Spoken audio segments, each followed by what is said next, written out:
Okay. Good morning. And if you call the first case. SJC-13103, Commonwealth v. Earl, Garner. Attorney Mark.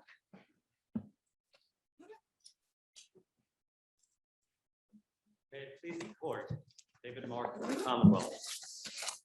In versus Torres Pagan, this court clarified and reaffirmed the requirement that in order to make a pat frisk for officer safety, two prongs must be met.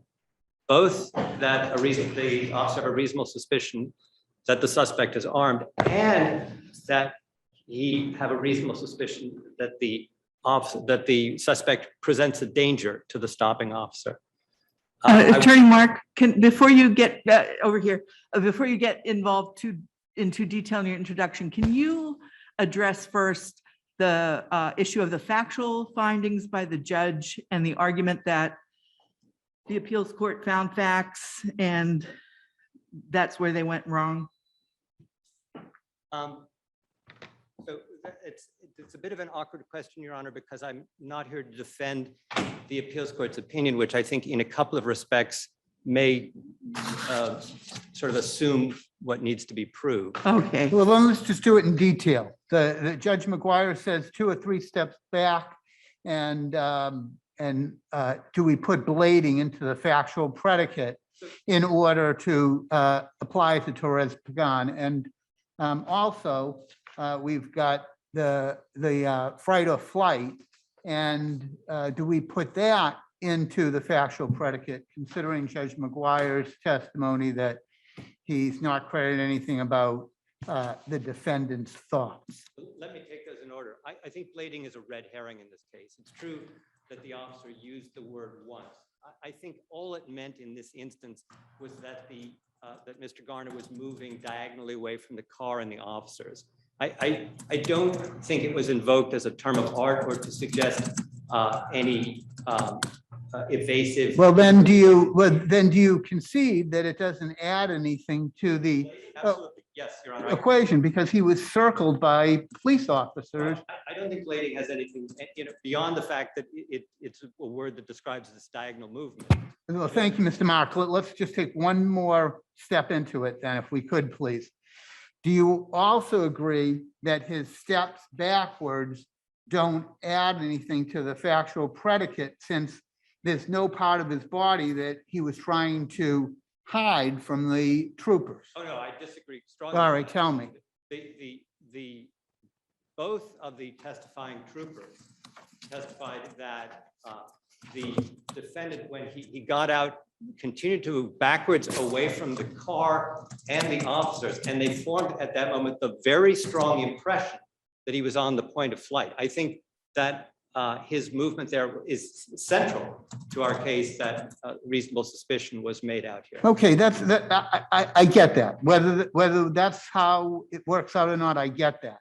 But I'm asking about moving backwards as it adds to whether or not, you referenced Torres Pagan, whether or not he's armed. You've got a conviction, 6 years old. You've got, well, you're going to get to flight or fight. Yep. And then you have these steps backwards that you're making a point that they go toward perhaps flight. Maybe it does. But how does that add to whether he's armed? Are you asking, Your Honor, whether the fact that he's moving backwards as opposed to getting out and moving forwards has significance? I'm asking what the officer called blading. I agree it's a red herring and it's not blading anyway. Whether his movement backwards adds anything to whether or not he's armed. I may not be understanding your question, because my answer would be the same, that the movement backwards is what they understood as a precursor to flight. And that, so the significance of that is that they were authorized to detain him until the conclusion of the stop. I understand the whole argument about the duration that's in the amicus brief and in your reply. I'm evidently not asking the question well. You have to be able to demonstrate reasonable suspicion that he's armed. Does the steps backwards add anything to that? To armed as opposed to dangerous? That's what I'm asking. Okay, sorry. I beg your pardon for being obtuse. I think the answer to that is no. Okay. They go to dangerous, they do not go to harm. Well, so there's this. The fact that but it's not really directly there. The fact that so the officer's inference is, we arrive on the scene. Here's a man we've known, Dunderdale has stopped him before, no problem. Now he's exceedingly nervous. So their minds, they're officers, but it goes right to contraband. What kind of contraband does this man carry? Well, he's been twice convicted of carrying a firearm. How long ago was that? The most recent conviction was 6 years before the stop. He served 3 years on that conviction. So he was released in 2014.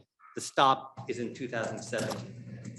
But once he invites them to search the car, the possibility that his distress is related to his carrying contraband is now more reasonably limited to his person than it is to anything related to the car or other possible aspects. So in an indirect way, the movement away from the car sort of confirms that if there's a problem here and the problem is he's carrying a gun, then it's on his person, it's not in the car. You also said, you said that stepping back meant dangerous as well? Well, the argument is this: if they're entitled to detain him at the scene, and I contend that they are, and he's now on the point of flight, and they believe him to be armed, there is now some possibility there's going to be a wrestling match with a man they think may have a pistol concealed on his person. That is not a situation the officers want to be in. And they foreclosed that possibility by grabbing him and pat frisking him before he fled or had an opportunity to flee. So his offer to allow the officers to search the car makes it reasonable to assume that he's armed? Is that your argument? No, it simply eliminates, I think that the thought that he was armed occurred to the officers almost immediately, given his past history and his now unexplained extreme nervousness. Because 6 years ago, he had a firearm offense? Two, it's a second offense. Yes, 6 years ago, though. And the officers, concerned as they reasonably were for their safety, the fact that it's 6 years ago has some attenuating effect, but not to the point where it's irrelevant to the reasonable suspicion calculus. Isn't the problem, though, it's assuming, for the sake of my question, that everything you're saying about dangerous is correct. It doesn't matter how far you are able to address dangerousness if you can't show the firearm. And we've got three things going on here. I know you haven't even gotten to the second one yet. You got an old conviction. The second one is obviously even more than 6 years. You've got the 2 or 3 steps backwards, and you've got the fight or flight. Giving you all the inferences that you want on dangerousness, how are you getting to arm? You're leaving out an essential part of this equation from our point of view, and that is his anomalous behavior. Is it anomalous? On the second time he was stopped, he was nervous too. No, on the second time he was stopped, he was angry. Here, and if he had that reaction, I think we would have less to argue here, but he's not angry. But He's we clearly- can't base everything on his variable moods, can we? Well, not everything, but I'm not asking you to do that. What I'm suggesting to you is, and variable moods kind of trivializes what the officers were looking at here. They know him to have been twice convicted for a gun offense. Now they had a previous, this officer Dunderdale had previous experiences with him where everything was fine on a stop, and now suddenly it's not fine. And But I think you're assuming that everything had been fine in the prior 3 stops. There was one time where he was angry, and then there was a second time where the officer tried to convert him into a CI, and now he's nervous, or at least shaking his leg. So I think there's a difference between on the first stop after his release from prison. He stopped about a week later, according to the testimony, and his initial reaction was anger. You're out to get me, because it was Dunderdale, the same person who had stopped him for the offense that ultimately resulted in his conviction and his going to prison. Right. But as Dunderdale relates, he arrested him, and then the defendant's behavior changed on the way to the station. They had what he describes as a good conversation. And then, so that's how that stop ended. He ended up stopping him twice more. Everything was fine. There was, Dunderdale's phrase is they had a good rapport, but I take it, all that means is they had a good, cordial, non-confrontational conversation. In both of those instances, he's released without citation, even though in one of them he was driving on a suspended license.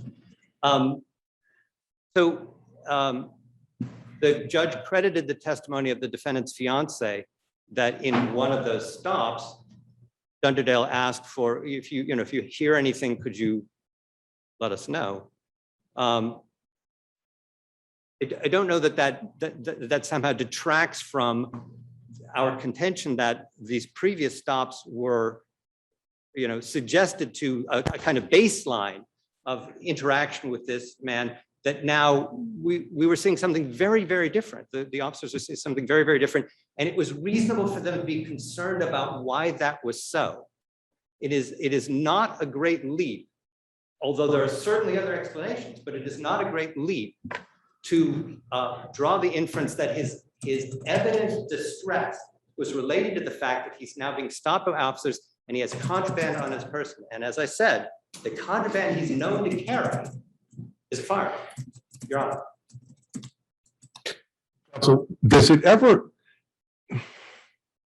it always work to the law enforcement's benefit about the prior interactions with an individual, one way or the other? Let me just change the circumstance for you. Let's just say, for instance, you were telling me that the prior instances with the defendant, and we've had cases like this, I believe, where there was anger, or there was nervousness, or there was some other emotional response. But this time, there's nothing but cooperation and compliance. And now, in this calculus, the Commonwealth could argue, well, Judge, these prior instances, he was angry, he was belligerent, he was nervous, but this time he was calm. So now law enforcement gets to use that. Now the calmness they get to use to say something's not right, because previously he was upset and he was angry. Is there ever a point where that's never going to be something that law enforcement can always use as a sword or a shield? Yes, I think your example is a good one of where it would be inappropriate for an officer to draw an inference from a suspect's detainee's calm demeanor under the circumstances, even if there'd been a prior history. The fact that the interactions are moving in the direction of being less confrontational is not a basis for a search or a concern about officer safety. Okay, thank you. The concern here really relates to the fact that, and this is why I expended so much energy on this in our brief and in the reply brief. The officers think it is very likely this man is going to flee, and therefore it is very likely that if they allow that, there's going to be a wrestling match. That is really bad if he has a gun. Should we talk then perhaps about the basis for that? Because when you sit down, we're going to hear that the factual finding that anything the police officer speculated about the defendant's thoughts isn't credited. And so what I would ask you is, first of all, is there enough to draw the inference fight or flight? And is that inference being drawn completely from observation and not from what the defendant's thoughts might be? Despite what the motion judge said, my reading of this testimony is that the officers were testifying to behavior that in their training and experience precedes flight.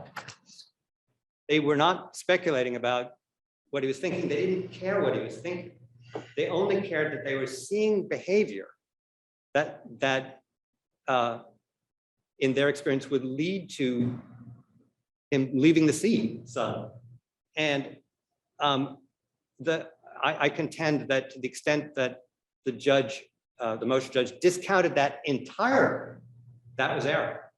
How do we separate that, Mr. Mark? Because Judge McGuire says to the extent that they suppose something about his mental state, I'm not going to credit it, but physical observations are in play here, correct? That's the ground rules we have. If I understood your question, I'm having trouble hearing you. Yeah. Judge McGuire, my memory says in his decision, to the extent the police speculate about his mental state, Right, his it- thoughts, that's out. right, But observations he credits, correct? right. Okay, And so then he those says- those are parameters. Then he goes on to essentially say, as to fight or flight, they thought he was going to flee, so it doesn't matter. And in any event, the basis for that is what I described above, and it adds nothing. He gives it zero weight. And that, So that you got to my question. So what I'm trying to ask you isn't that a supposition about his mental state that he's about to flee when his eyes dart and he kind of walks backwards? Your Honor, to the extent that is true, it is absolutely essential that police officers do that. I know, but I get that. Okay. But the question I have is more basic. I really. Is your argument, and I get your argument about the right to detain, and we're gonna have a wrestling match, and we should know whether or not someone has a knife or a gun before we wrestle with them. But is that finding foreclosed by McGuire's disbelief or discrediting of the officer's take on the defendant's mental state? I don't know whether I'm answering your question correctly, but I would say that he just entirely missed the point in saying that the testimony related to guessing what the defendant was thinking. That isn't what they were about. They're looking at behavior and recognizing it as behavior that precedes other behavior that they would be concerned about. That's all. There's no mind reading involved in that. Okay, thank you. Thank you very much, Sean. Thank you. Okay, Mr. Kelly.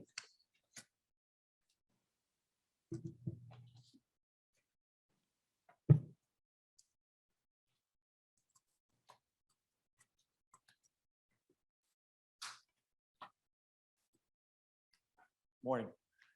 May it please the court, Brian Kelly on behalf of Mr. Garner. Mr. Kelly, could you just address the last point I asked?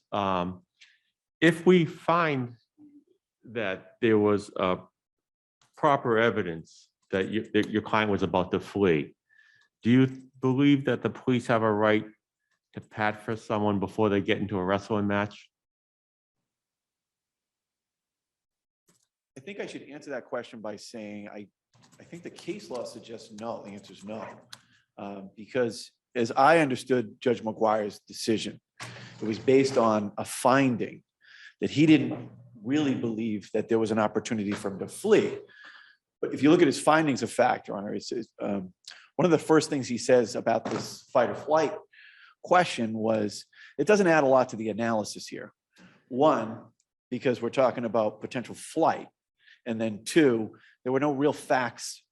At least And I should change, and I obviously need to qualify my question, because if there's no hint at all that someone's armed, then the pure someone trying to flee before the wrestling match, they don't have a right unless they're armed.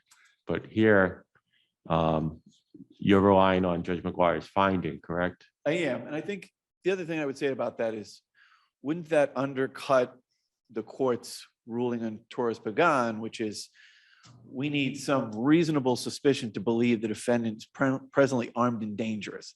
Right, right. I mean, and that would be part of the calculus that they're going to get into this. No, I get you, Mr. Kelly. And I think if it were true that if we were having a motion to suppress and a judge could just say, well, I thought he was going to leave, then I think it would undercut this court's ruling on Torres Pagan. It would serve to undercut what I think was the basis of Torres Pagan, which was going back to the standard that was enunciated during that particular case.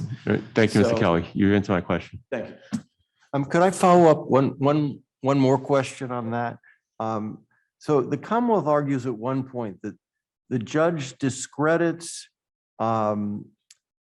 their speculation about what he's going to do, but they seem to argue, the Commonwealth is arguing that, and again, I think it's the same variation of what Justice Gaziano is asking, that that doesn't eliminate the officer's suspicions, meaning he may their comment that he's about to flee has no independent significance except for that still preserves the officer's ability to think he's about to flee. Do you think the judge foreclosed that latter part? I certainly wish that the comment about his thoughts was a little more robust, because I Right. think it's so broad, right? Hmm. I mean, everything that he's thinking. Right. So that's a lot, right? I mean, because nervousness is what you're thinking. Shaking is what you're thinking. So it's an awfully broad, I understand the question, but I think it forecloses this notion that I think my biggest thing about this is we had a hearing, right? We're in the middle of this courtroom. I'm standing there and I'm walking through with Trooper Dunderdale where he is in this street, where he's standing. I'm using the photograph and can't see that on a transcript. You can't, it's hard to recreate that. And I think that's why we accord such deference to lower courts, because we're not there. You're not there. The appellate courts are not there. Well, And- that's really a great point, and it's difficult for us right now as well, because we accept the subsidiary findings, but we can draw our own overall conclusions from that. Sure. But on the other hand, we accept the judge's characterization of the evidence, and I'm also having a difficult time figuring out where Judge McGuire's comments about the fight or flight fit into how we review the record to determine what our factual predicate is to apply to Torres-Pagan.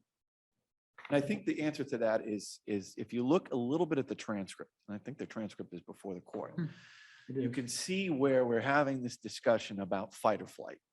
And I didn't honestly object to it because I just didn't see any real basis for it. And basically the testimony was, well, I had a couple courses and on, fight or flight, how to recognize fight or flight. But what was the basis of that? That he's nervous and that he looked over his shoulder. Well, I think that was rebutted by the judge's findings that Trooper Ledeen was standing behind him and said something to the effect of, Earl, why don't you come on over here? So the factual underpinning of fight or flight, at least from the judge's perspective, was really not there. And I think that's why, and as much as he didn't say, and I would have liked him to say, I don't find this credible, instead he just said, it doesn't add to the analysis, which I think is part and parcel to, I just don't think this is adding to the analysis here. So You said he looked over his shoulder and he was nervous, but what about the stepping back part? So, and that was the other thing about the photograph that I thought was important, because the judge had, I think there was in a footnote that he said he couldn't have gone very far. And so the testimony essentially is Mr. Garner steps out of the vehicle and there's some huge, I think, confusion language about where he's standing, but it's my understanding that Trooper Ledeen is standing behind him.